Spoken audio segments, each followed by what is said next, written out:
الحكومة في بغداد اللي حكومة المالكي. طبعا ناس تقول انهم هم الثوار وداعش، وناس تقول لا انه داعش هي الاقوى. انت لك كلام عن داعش قديم، قلت انه صناعه استخباراتيه ايرانيه، اذا صح ولا زلت وكل يوم يتاكد عندي انه هذا بما لا يدع مجالا للشك. طيب اذا كان واظن تاكد يا اخي عبد الله عند كثير من الناس الذين انكروا علي اول ما قلت هذا انه صناعه استخباراتيه ايرانيه. لا شك يا اخي. شوف داعش باختصار حتى نكون واضحين ومنصفين. طيب خليني اسالك بعدين وضح لي، لانه انت الان ايش وين الاشكال اللي عندي؟ انه كيف الان هذه حكومه المالكي حكومه تبع ايران او مش تبع ايران، يعني حكومه ولاؤها لايران طبعا عميله ايران. ايه وكيف داعش تحارب، يعني كيف ايران تقبل انه داعش تحارب العميل اللي تفضلت انه عميل لايران، كيف تقبل انه تحارب عميلها؟ يعني هذه بيكون في اشكال. هذه الناس اللي طيب تفضل. هذه لعبه الاستخبارات الدوليه التي لا تفقهها داعش وامثالها من هؤلاء الجهله والبسطاء الذين تغرهم ظواهر الامور ويخدعون بالشعارات البراقه التي ترفعها داعش وغيرها وامثالها. يا اخي الكريم، داعش انا استطيع ان اصنف المنتمين اليها الى 3 أقسام. واحد، الاول عملاء، بل بعضهم شيعه روافض مجرمون في داعش. في داعش ومن قيادات داعش. من قيادات داعش شيعة؟ لا افتح الانترنت وشوف اسماءهم ومن اين جاء. هذه كلام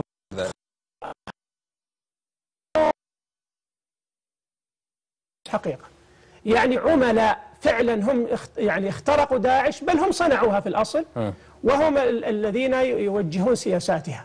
نعم تعرف لعبة الاستخبارات الدولية قد يضحي ببعض أبناء شعبه وبعض مكتسباته، لكن لمصالح أخرى كبيرة يرجوها من وراء ذلك، وهذا اللي يحصل الآن في العراق ويحصل قبلها في سوريا. هذا واحد. هذا واحد، وهؤلاء هم أخطر شيء، ومع هم القيادات التي حتى تدير البغدادي. داعش. طيب هذه واحد. الثاني بس اوقف على البغدادي اللي هو الان يعتبر بالنسبه لهم الخليفه. انا لا اعرف البغدادي حقيقه، ما استطيع ان يتكلم بشخصه، لكن هو مسردب كمهدي الشيعه لا يدرى منه، رجل مجهول. وانا اتعجب الان هذا يعلن خليفه للمسلمين اليوم ويطالب المسلمين بمبايعته وهم لا يعرفونه ولا يدرون اين مكانه. باي منطق هذا يا اخي؟ لكن على اي حال يعني ليس هذا اول عجائبه. الامر الثاني او القسم الثاني، الفئه الثانيه عندهم اناس مخلصون وفعلا يتحرقون لنصرة الإسلام وأهله، ويؤلمهم واقع الأمة المسلمة هذا الضعف والتخاذل، ووجود أيضا بعض الطواغيت المجرمين من زعماء الأمة الذين فعلا تحالفوا مع أعداء الله لحرب الإسلام وأهل الإسلام، وأيضا تسلط العلمانيين والمنافقين والفتح الساحة لهم ليفسدوا في الأرض وينقضوا الإسلام عروة عروة. فمع الأسف الشديد لكل فعل ردة فعل. هذا الطغيان والجبروت من بعض الحكام الظلمة، وهذا الفساد المركز والمدروس مع الأسف والممنهج لنشر الفساد ونقض عرى الإسلام عروة عروة من قبل العلمانيين وعباد الأهوى والشهوات، أوجد هؤلاء الغلاة المجرمين. وكما يقول لكل فعل ردة فعل معاكسة له في الاتجاه ومساوية له في المقدار. هؤلاء غلاة حتى وصل بهم الحال يا أخي إلى أن كفروا الحكام أولا، فرغوا منهم، وأعوان الحكام طبعا من الشرط وغير الجيوش، ثم كفروا العلماء جملة وتفصيلا إلا علماءهم الذين هم جهلة في الواقع وصاروا يفتونهم بما يريدون.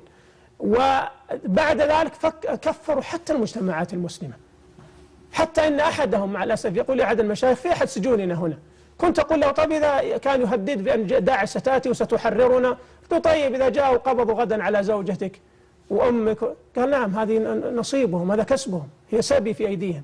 قلت يا أخي ما عندك غيرة على زوجتك؟ قال هذا شرع الله. إلى هذه الدرجة يا أخي يرى أن زوجته وأمه وأبا كفار هؤلاء سيصبحون سبيا في أيدي هؤلاء الذين سيقيمون الخلافة. أي خلافة تقتل أهل الإسلام والعياذ بالله وتدعى أهل الأوثان كما أخبر عنهم النبي صلى الله عليه وسلم. هؤلاء خوارج مارقة مجرمون يا أخي، وشوهوا صورة الإسلام وصدوا عنه والله يا أخي بما لم يستطع أعداء الإسلام الصرح أن يفعلوا. النوع الثالث منهم، النوع الثالث إذن عندنا عملاء وعندنا خوارج تشبعوا بالفكر الخارجي التكفيري الذي يكفر المسلمين ويستحيل دماءهم. مخلصين أنت.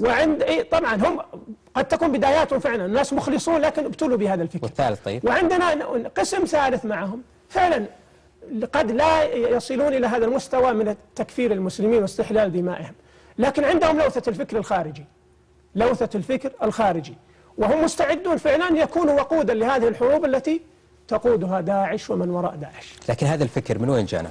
يعني هذا الفكر من وين خرج؟ يا أخي هذا الفكر، هذه أول فتنة حصلت في أمة الإسلام، أول فتنة، بل نبتتها الخبيثة مع الأسف وجدت في عهد النبي صلى الله عليه وسلم، وأخبر بها الصادق المصدوق الذي لا ينطق عن الهوى صلى الله عليه وسلم، وهذا من معجزاته العظيمة.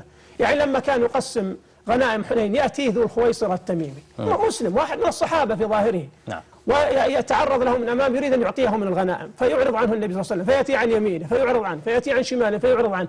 فماذا قال؟ شوف الآن يعني سيتكلم بكلام عظيم وكأنه جاء ليدافع عن العدالة ونصرة الإسلام، وهو صاحب طمع وهوى. قال: يا محمد، شوف هذا الجفاء، هذه قسمة ما أريد بها وجه الله، اعدل يا محمد فإنك لم تعدل. فقال النبي صلى الله عليه وسلم: ويحك، من يعدل إلا ما عدل، والله لن تجدوا بعدي أعدل مني. فيأتيه عمر، وفي بعض الروايات خالد، وربما الرجلان جاء معا أو واحد بعد الآخر، يقول: يا رسول الله دعني أضرب عنقه فإن الرجل نافق. فيقول عليه الصلاة والسلام: يخرج من ضأضئ هذا الرجل، أو يخرج من ضأضئ هذا الرجل، يعني من أمثاله وأشباهه، قوم تحقرون صلاتكم عند صلاتهم وصيامكم عند صيامهم، يقرؤون القرآن لا يجاوز حناجرهم، يمرقون من الدين كما يمرق السهم من الرمية، لئن لقيتهم لأقتلنهم قتل عاد وثمود. أرحم الخلق عليه الصلاة والسلام هو يقول سيقتلهم شر قتله. في بعض الروايات قال: هم شر من تحت أديم السماء، هم شر الخلق والخليقة، هم كلاب النار، يقتلون أهل الأوثان، يقتلون أهل الإسلام ويدعون أهل الأوثان. علي رضي الله عنه لما خرجوا عليه، علي المشهود له بالجنة في أكثر من موضع، وسابقته في الإسلام معروفة، وقاتلوا استحلوا دمه، بل لما قتلوا عبد الرحمن بن ملجم قاتله الله غدرا وهو خارج لصلاة الفجر، يأتي عمران بن حطان الشاعر الخارجي المشهور، وهو أيضا من فرسانهم المشهودين المعروفين، يقول: يا ضربة من تقي ما أراد بها إلا ليبلغ من ذي العرش رضوانه. شوف الثناء: إني لأذكره وأذكر فعله، إني لأذكره فأحسبه أوفى البرية عند الله ميزانا. يقول ما شاء الله هذا الفعل هذا سيجعله أفضل الخلق عند الله. يقتل علي رضي الله عنه إمام المسلمين والمشهود له بالجنة. هذا الفكر الخارجي يا أخي. علي رضي الله عنه لما خرجوا عليه ماذا قال؟ قال: سمعت النبي صلى الله عليه وسلم يقول، والحديث في الصحيحين، يقول: يخرج في آخر الزمان، والله كأنه يحكي واقعنا اليوم، يخرج في آخر الزمان يخرج في آخر الزمان قوم سفهاء الأحلام حدثاء الأسنان يقولون من خير قول البرية. شوف الكلام العظيم. إذا سمعتم يتحدثون عن نصرة الإسلام وأهله ومناصرة المستضعفين من المسلمين وإعادة الخلافة الإسلامية، يقول: من هؤلاء؟ هذا الأمل المنتظر اللي ينتظره كل مسلم. يقولون من خير قول البرية، يقرؤون القرآن لا يجاوز حناجرهم، يمرقون من الدين كما يمرق السهم من الرمية، إذا لقيتموهم فاقتلوهم فإن في قتلهم أجرا عند الله لمن قتلهم. هذا كلام النبي صلى الله عليه وسلم، ويقول علي رضي الله عنه وهو يواجههم يريد قتالهم. شوف وصفهم بأنهم حدثاء الأسنان. والآن هذا الإسقاط، شوف حدثاء الأسنان يا أخي. وهذا أنا أقصد أنه هذه الأحاديث، يعني أنت الآن قد هم نفس الأحاديث هم يثبتونها، لكن الإسقاط على أنهم هؤلاء هم فعلا داعش وهذا الفكر الداعشي، هل يعني يتفق الجميع على هذا الكلام ولا فيه خلاف؟ أنا من وجهة نظري أنها تنطبق عليهم. نعم، ليست محصورة عليهم. النبي صلى الله عليه وسلم لا نتكلم عنه. لا اسمح لي، أخبر عن الخوارج أنهم لا يزالون يخرجون على أمة الإسلام، كلما خرج قرن قطع، كلما خرج، لاحظ سبحان الله شوف المعجزة، خرج قرن قطع حتى يخرج آخرهم مع الدجال، مع الدجال. والعجيب سبحان الله الدجال يخرج في الأرض أصبهان هناك، يعني وهم الآن شيء عجب صراحة. أنا لا أريد أن أقول أنهم تنطبق عليهم، يعني هم المقصودون بها قد يكون هم يدخلون فيها وغيرهم آخرون، يعني قد يظهرون الآن أو بعد حين، لكن حقيقة الصفات التي ذكرها النبي صلى الله عليه وسلم تنطبق عليهم. يعني أنت تقول إنه داعش هي تنظيم خارجي من الآخر، هذا الكلام اللي أفهمه. طبعا فكر خارجي إقصائي استئصالي تدميري. والله يا أخي انضرروا على الإسلام وأهله أشد من ضرر اليهود والنصارى والصفويين. ضرروا أشد من ضرر اليهود والله العظيم، لأن هؤلاء يحاربوننا باسم نصرة الإسلام. هذه هو مصيبة أيضا من أبنائنا. أنا لا أريد أن أحدثك يا أخي عن التفجيرات والتدمير اللي حصل في السعودية، أنت تعرف، من أبنائنا وأهلنا، شيء محزن. هؤلاء الآن هم امتداد لهم، انظر تهديداتهم الآن يا أخي، بل رأيت بعض راياتهم ترفع في بعض المدن السعودية من بعض أبنائنا المخدوعين. إنه والله غدا ستأتي الدولة الإسلامية وستغطي الجزيرة العربية مع الشام والعراق بلاء عظيم يا أخي. المصيبة أن وقود هذه الحرب المجرمة التي هي هدم للإسلام وأهل الإسلام ومحاربة للمجاهدين. يا أخي، من الذي قضى على الجهاد في العراق؟ لما مرغت أنف أمريكا في العراق على أيدي المجاهدين. ترجع لهذه، ما هو الوقود الموجود؟ يعني كثير من الشباب الذين ذهبوا إلى أو التحقوا بداعش، كثير منهم من المملكة ومن السعودية ومن هنا. ما هو الوقود الذي أخرجهم؟ من يغذي الفكر؟ شوف يا أخي، أولا اليأس والإحباط الذي يعيشه الشباب، المظالم العظيمة التي يشاهدونها في أمة الإسلام، حقيقة شيء محزن حقيقة. دعم الحركات والجهات التي يعني تتنكر الإسلام والشريعة الإسلامية، الفساد أيضا المستشري والذي يجد أيضا من يدعمه ويقويه. ما في خطاب محرر بالنسبة للمشايخ. الأمر الثاني الشعارات البراقة التي ترفعها داعش، وهم عرفوا كيف يدغدغون مشاعر الشباب ويتلاعبون بهم. ولهذا والله الذي لا إله غيره إني أقول هذا الكلام نصحا لأبنائي وإخواني في السعودية وغيرها: إياكم أن تغتروا بهؤلاء، لا تغرنكم شعاراتهم البراقة، فهم كما ذكرت ما بين تكفيريين خوارج وما بين عملاء يجعلونكم وقودا لهذه الحرب التي يراد بها تدمير الإسلام وأهل الإسلام. يجب أن نحذر من هذا. أنا حقيقة سررت كثيرا بتحرير الموصل والمناطق السنية للعراق، والله يا أخي كانت اسمح لي، هذا البلاء يا أخي، هذه الفتن. سبحان الله، هذه الفتن التي نعيشها.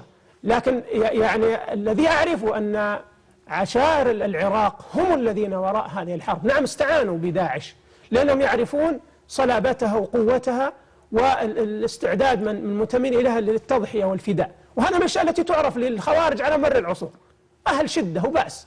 لكن يا ليتها في الحق كان يعني تثلج الصدر فعلا وتحرر الأمة ما هي فيه من بلاء.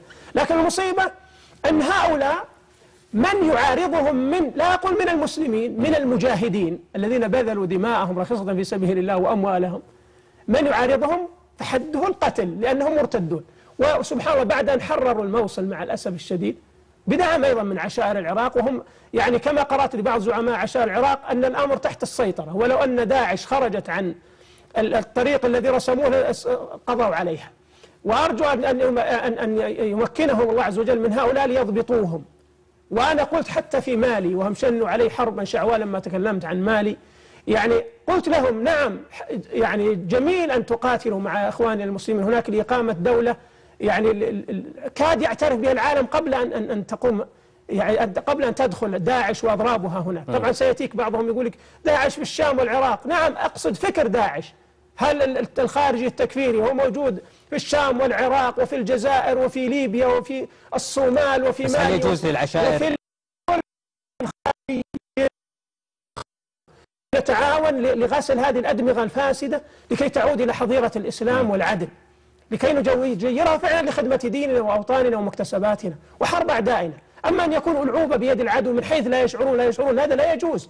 ثم هم نخسرهم، لا نرضى أن يموتوا يعني هذه الميتة الجاهلية. أنا أتذكر يا أخي حديثا في صحيح مسلم، اسمح لي يعني أختم به. النبي صلى الله عليه وسلم يقول: من فارق الجماعة فمات فميتة جاهلية، ومن قاتل تحت راية عمية يقاتل لعصبية فقتل فقتلة جاهلية، ومن خرج على أمتي. شوف سبحان الله، والله كأنه ينطبق عليهم. أنا أقول ليس خاصا بهم، لكن كمل الحديث لأنه ما معنى وقت. قال: ومن خرج على أمتي يضرب برها وفاجرها. قلت لك يقاتلون المجاهدين الذين يخالفونه في إعلانهم في ثاني